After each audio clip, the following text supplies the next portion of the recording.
नमस्कार DS class centre में एक बार आपका फिर से स्वागत है। आज हम बात करने वाले ऐसे व्यक्ति की जिसने हमारे भारत में कई अच्छे काम किए और ऐसे पद पर रहकर हमारे कई जो लोगों के जो कारखानों में अधिक काम करते थे उनको अच्छे से उनके लिए अधिनियम बनाए और लागू किया और उनके अच्छे अच्छे कानून बनाए। तो आज जब हमारा देश आज़ाद हुआ था उस समय हमारे यहाँ पर जो शासन चला रहे थे वो अंग्रेज चला रहे थे। उस समय जो पद रखा गया था सबसे ऊंचा वो वायसराय का पद था। वायसराय के पद पर हमारे यहाँ पर एक व्यक्ति हुआ करते थे जो यहाँ के नहीं थे, जो लंदन के रहने वाले थे, लॉर्ड रिपन, जिन्होंने हमारे यहाँ पर 1880 से 1884 यानी कि 4 साल तक हमारे यहाँ पर शासन किया था। लॉर्ड रिपन जिनका पूरा नाम है जॉर्ज फ्रेडरिक सैमुअल रॉबिन्स। इनका जन्म 24 अक्टूबर 1827 और लंदन में हुआ था। आज हम इनके बारे में जो इन्होंने हमारे भारत में अच्छे अच्छे सुधार किए उनके बारे में आज चर्चा करने वाले हैं। तो इन्होंने हमारे भारत में 8 जून 1880 से 13 दिसंबर 1884 तक इनका जो हमारे यहाँ पर भारत में इन्होंने वायसराय के पद पर कार्य किया था।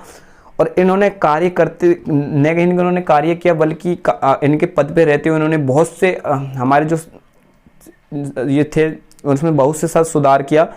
जो हमारे वायसराय के पद पर रह चुके थे, जो पहले जो लॉर्ड रिटन थे इनसे पहले, उनसे जो अधिक इन्होंने हमारे यहाँ पर काफ़ी सुधार किया। इन्होंने सबसे पहला जो सुधार किया था वो था कि जो 1881 में प्रथम कारखाना अधिनियम को लागू किया था, जिसमें ये प्रथम कारखाना अधिनियम क्या था तो इसके बारे में हम जान लेते हैं। 7 वर्ष से कम उम्र के बच्चों को कारखानों में जो काम कराते थे पहले, तो उन पे इन्होंने रोक लगाई थी।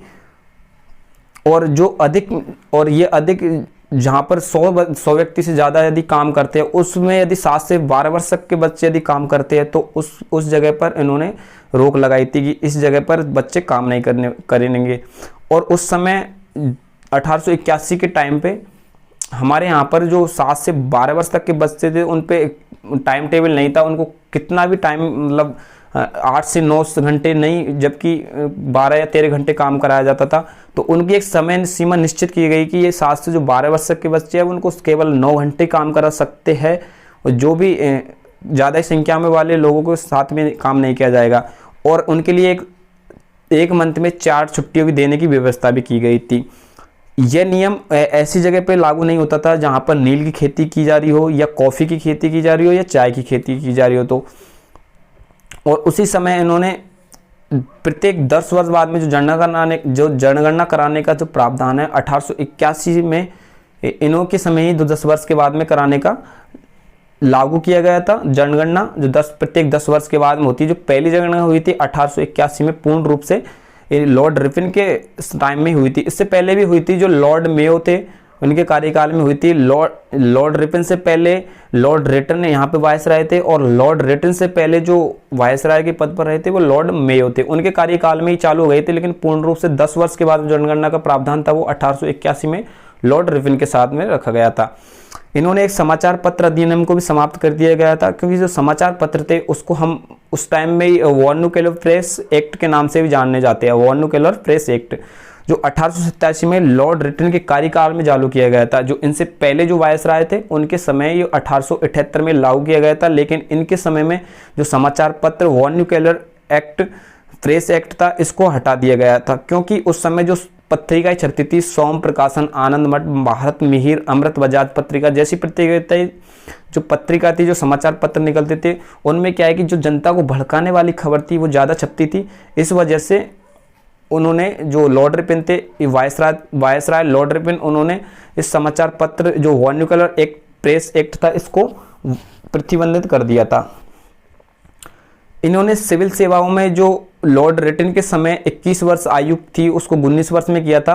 तो इन्होंने जैसे ही इनका पद आया था 1881 के बाद में 80 के बाद में, तो इन्होंने 1881 में लॉर्ड रिपन में जो 19 वर्ष सिविल सेवाओं के लिए जो व्यक्ति की उम्र की गई थी 19 वर्ष, इन्होंने बढ़ाकर वापस से 21 वर्ष कर दी गई थी।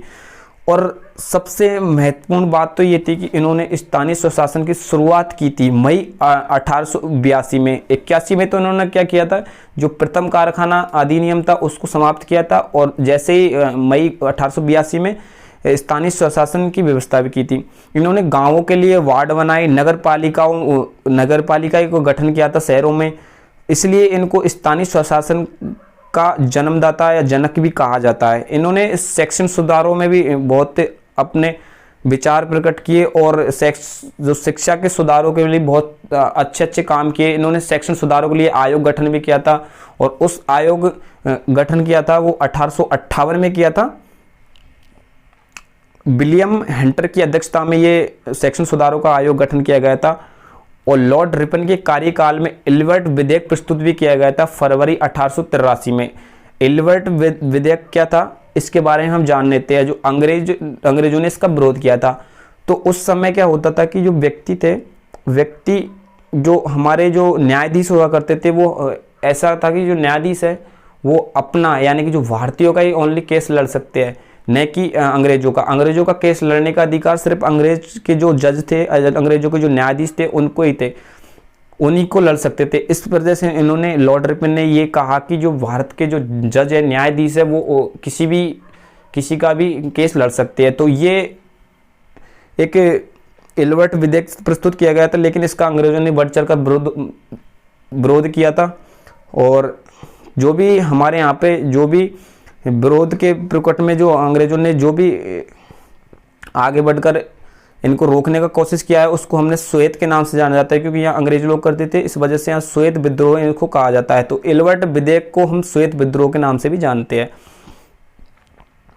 इसको बाद में लॉर्ड रिपन के समय इसको बाद में वापस ले लिया था। इसकी वजह से तब इनका कार्यकाल पूर्ण होने पर जा रहा था, यानी 1880 से 1884 के समय तब इनका कार्यकाल पूरा हो रहा जा रहा था। तब इन्होंने इनका जो इल्बर्ट विधेयक प्रस्तुत किया था, तो इनका जो विरोध करने की वजह से वापस ले लिया गया था और वापस लेने की वजह से इन्होंने अपना कार्यकाल पूर्ण होने से पहले ही इस्तीफा दे दिया था, यानी कि 22 साल के पद से हट गए थे।